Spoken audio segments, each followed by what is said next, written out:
자, 두 번째 시간 갑니다. 두 번째 시간 투자 이론입니다.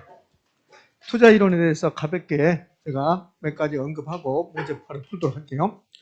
이 화면에서는 좀 82쪽인데 여러분들 필수서 82쪽이 이 화면에서 모를 게 하나도 없잖아요. 투자의 개념을 외우는 게 아니고 투자의 장점, 구매력 보호 효과가 있다. 단점은 환금성이 낮다. 현금하기가 곤란하다. 요거 하나 기억하고 그다음에 지렛대 효과로 갑니다. 지렛대 효과는 타인 자본 이용했을 때 자기 자본 수익률 변화를 초래한다는 거. 주의할 것은 꼭 자기 자본 수익이라고 나오지 않을 수도 있다. 자기 자본 수익률을 지분 수익이라고 나올 수도 있고 지분 수익률을 순자산 대비 투자 수익률 이렇게 나올 수 있다. 타인 자본, 부채, 저당, 전세를 끼웠다. 그래서 투자했더니 내 돈의 수익률에 미치는 효과. 이걸 지렛대 효과라고 한다. 개념. 그 다음에는 유형. 자기 자본 수익률이 높아지면 정의 지렛대. 자기 자본이 떨어지면 부의 지렛대. 자기 자본 변화가 없으면 중립 지렛대라고 한다. 그럼 정중립부를 결정하는 것은 뭐다? 차익금리다. 차익금리. 차익금리를 저당 수익률, 저당 이자율이라고 한다.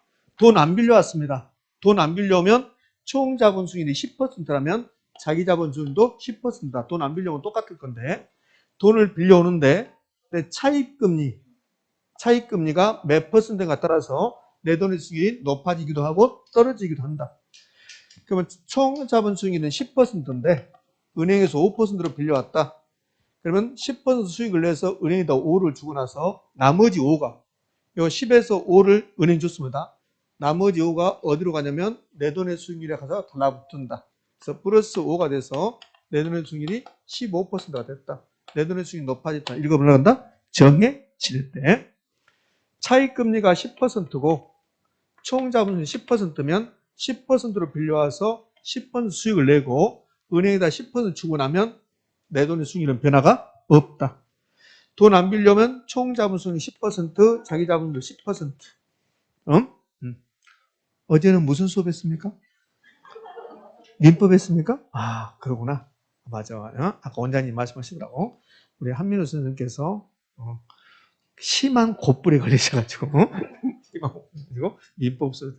그러니까 중개사법보다 민법이 좀 무겁죠. 네, 여러분 좀 지쳐 있는 것 같은데 지칠 것도 없습니다. 빨리 시간이 흘러가야지. 한 지금 70 몇 일 남았습니까? 80일 남았나요? 그거 80일 남았대. 80일 세월이다 세월. 80일이면 개론 한 10번 볼 수 있겠다. 민법도 10번 보고 추가 합격이지. 이제 갑시다. 걱정하지 마. 걱정하지 마. 다 된다고. 다 걱정은 이 비걱정이 나시라고. 공부 걱정하지 말고 비걱정. 자, 그러면 돈 안 빌려면 두가 똑같은데 이제 공부하기 그만해고 이제 그만해. 돈 안 빌려면 똑같은데 근데 총 자본 10%인데 은행에서 15%로 빌려온대. 그러면 10% 수익을 내서 은행에다 15를 줘야 되는데 그러면 10을 주고 5를 이제 여기서 내 돈에서 깎아야 돼. 5를 깎아서 은행에 갖다 줘야 돼. 그럼 내 돈의 수익은 10에서 5를 빼니까 5%밖에 안 되죠. 이것을 부의 지렛대. 그러니까 타인 자본 이용하면 내 돈의 수익률이 변동이 초래되는데 이걸 지렛대 효과라고 하고 올라가면 정의 지렛대, 떨어지면 부의 지렛대, 변하지 않으면 중립 지렛대. 그러면 정중립부를 결정해서 뭐다? 차익금리. 차익금리가 정중립부를 결정한다. 자, 이런 경우는 무슨 지렛대입니까? 총 자본 수익률이 10%고 차익금리가 15%다. 그럼 부입니까? 정입니까? 부. 부의 지렛대다. 그럼 계속 나는 손해보고 있는 거야. 은행 돈 빌려서. 그래서 이 부를 정으로 바꾸고 싶어. 부를 정으로 바꾸려면 뭘 낮춰버리면 돼? 차익금리를 9% 낮춰버리면. 그러면 부의 지렛대가 정의 지렛대가 된다. 그러니까 부의 지렛대를 정의 지렛대로 바꾸려면 뭘 낮춰라? 차익금리를 낮춰라. 이걸 지렛대과 전환이라고 해요. 전환. 정의 지렛대가 될 것 같으면 돈을 많이 빌려온 게 유리합니까? 조금 빌려온 게 유리할까? 많이 빌린 게 유리하지. 그러면 총 자본 수익률보다 차익금리가 낮을 때 부채 비율이 높아지면 은행에 돈을 많이 빌려오면 그럼 내 돈의 수익률은 많이 올라간다.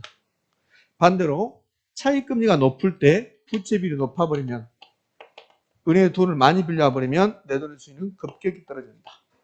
근데 두 개가 똑같으면 총 자본 수익 10% 차익금리도 똑같다. 이게 똑같아 버리면 그럼 부채 비율이 높아지든 낮아지든 내 돈의 수익률 변화가 있다 없다? 없다. 요 지문 잘 내죠. 중립지렛대 정 이런 말 다 빼버리고 총자본순위과 차입금리가 같을 때는 자기자본순위의 변화가 있다 없다? 없다. 됐습니다. 유형.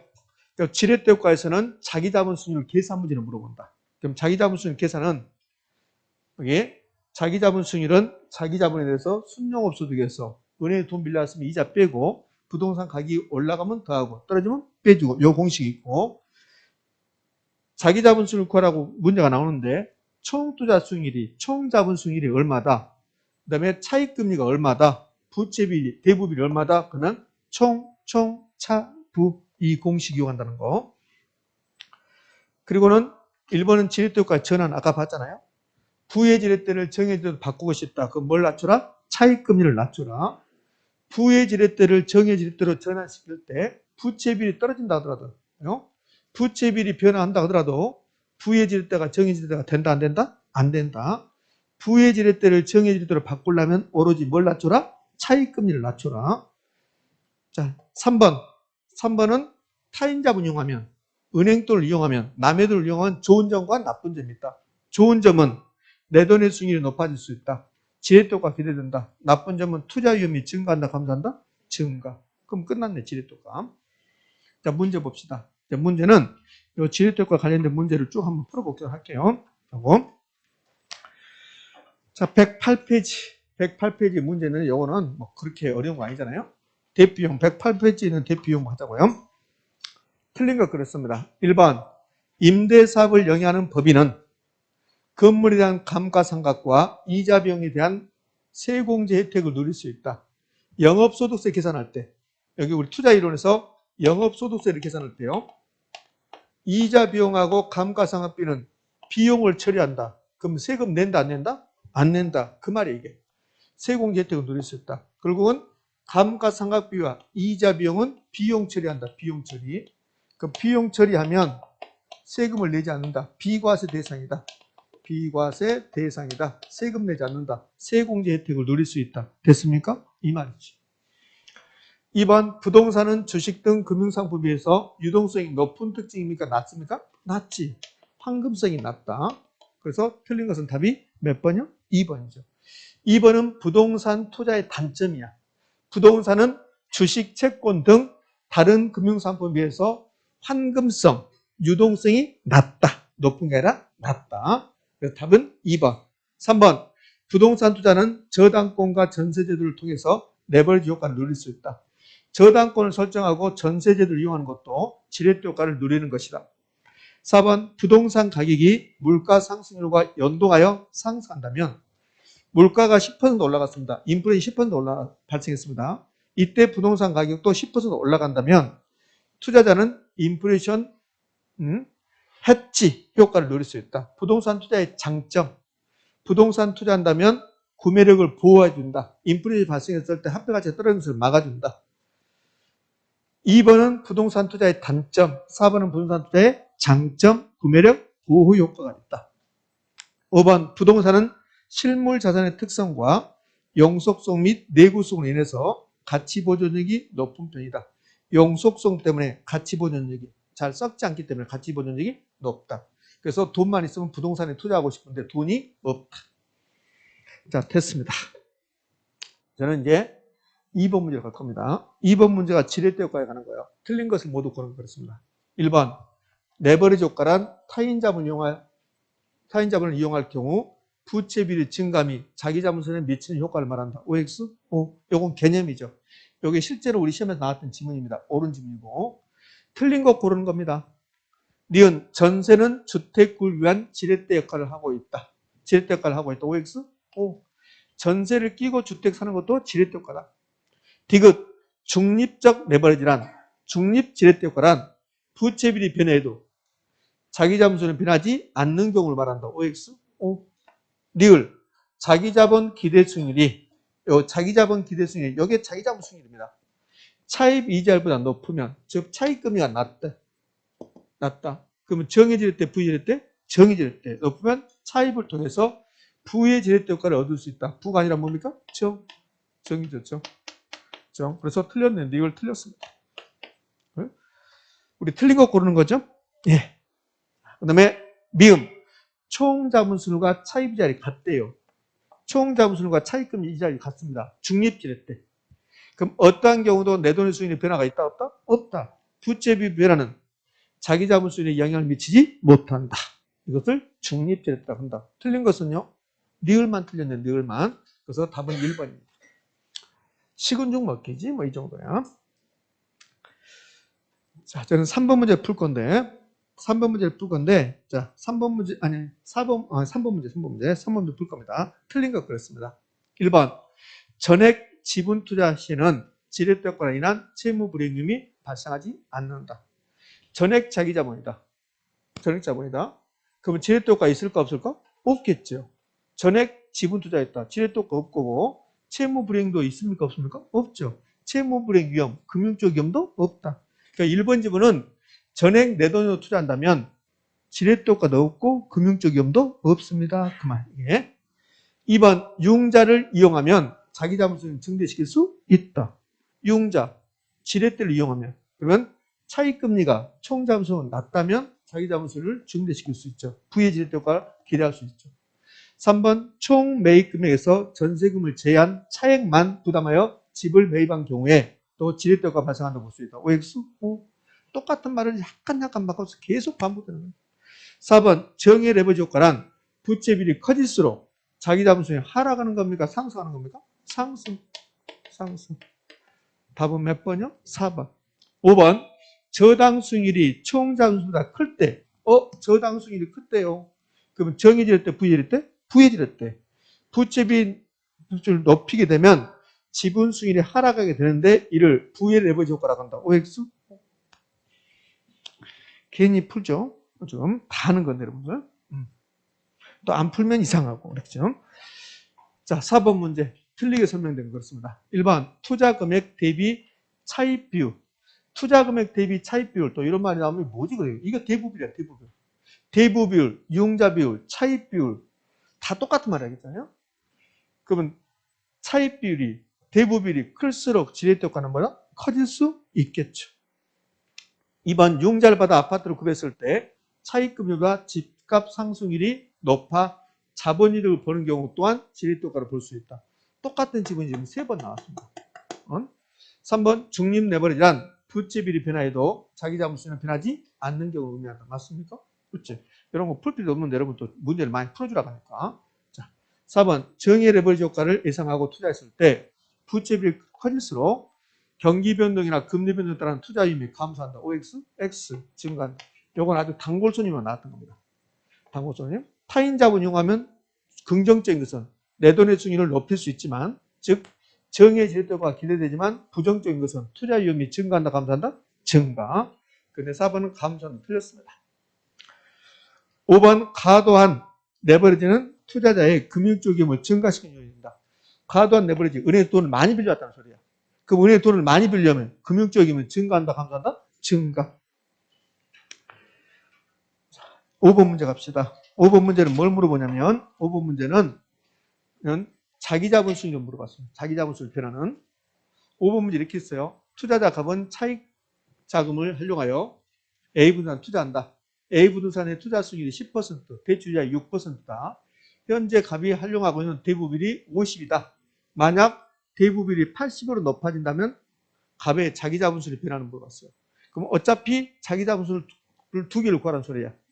자기 자본수를 구하는데 이것은 금액이 아니라 율로 나왔습니다. 율. 그럼 이거는 총차부 이용하는 소리예요. 그럼 써볼게요.